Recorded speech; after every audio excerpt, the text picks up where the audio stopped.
It's Saturday, guys. Travel tayo today. Mag-film tayo. So, itong ating outfits.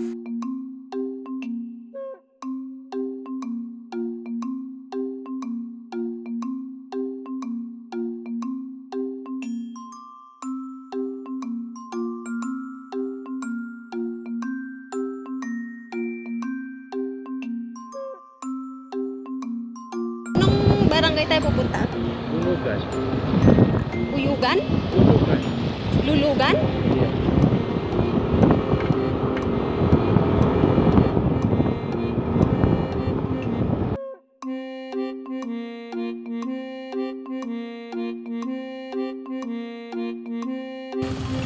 Yung pumunta ka ng Bagao pero hindi mo ata alam ang pupunta ko. Hindi ko maalala kasi pumunta na din kami doon sa kanto. So, hinahanap namin kung saan kami pupunta. Thank you po. Nagtanong na kami. Balik na lang kami kasi mali yung pinuntahan namin. Ito, bago na to eh. Bakit? Meron na kinain mo, sumama ka sa trabaho ko. Ganun talaga. So, ayan na guys. After 1 hour of traveling, nandito na kami sa may Ibulo, Bagao. At meron kami, mag-ice cream muna kami kasi sobrang init ng panahon. Whew! Thank you, Lord. Dito siya nag-cream na talaga. Mag-ice cream muna kami kasi mainit ang panahon. Wait lang, parang wala namang laman. Ay, meron. Ayan pala. Tapos na kami sa aming ice cream break. So, magpapatuloy na kami sa aming biyahe. Okay. See you there. Bye. An amazing experience. Talaga ba?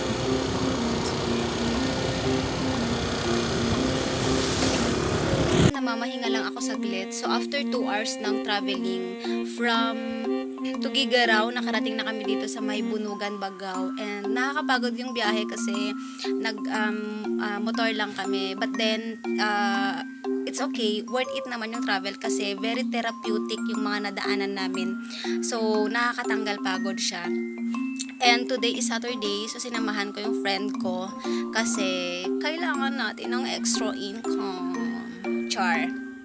Anyway, habang binabaybay namin yung kahabaan ng National Highway from Tugigaraw City here sa Bagao, nararamdaman ko sa katawan ko yung ihip ng hangin. Magkakaiba yung freshness ng ihip ng hangin every municipality na nadadaanan namin. So, nakakamiss talaga. Lalo na kapag may nadadaanan kami maraming puno, ganun. So, ramdam mo yung malamig na simoy ng hangin. And nakakamiss lalo na pag galing ka sa city. So, may yung ganitong vibe sa baryo. And, ayan, mamaya, gawin lang namin yung trabaho namin dito and uuwi na rin kami mamaya.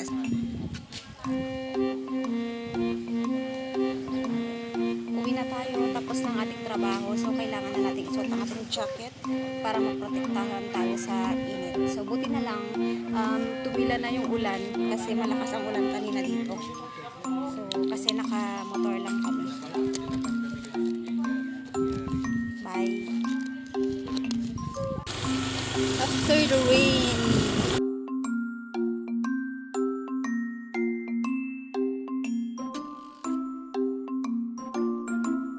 Anong oras na? Walang orasan? Oo. Ito, late lunch na with papaitan.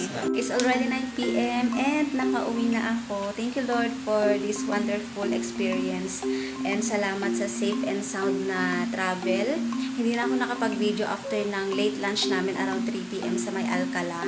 Diretso travel na kami and then nag-stop over lang kami sa bahay ng kaibigan namin. So, nakakamiss mag-field and enjoy ang field work. So, thank you Lord. Bye-bye.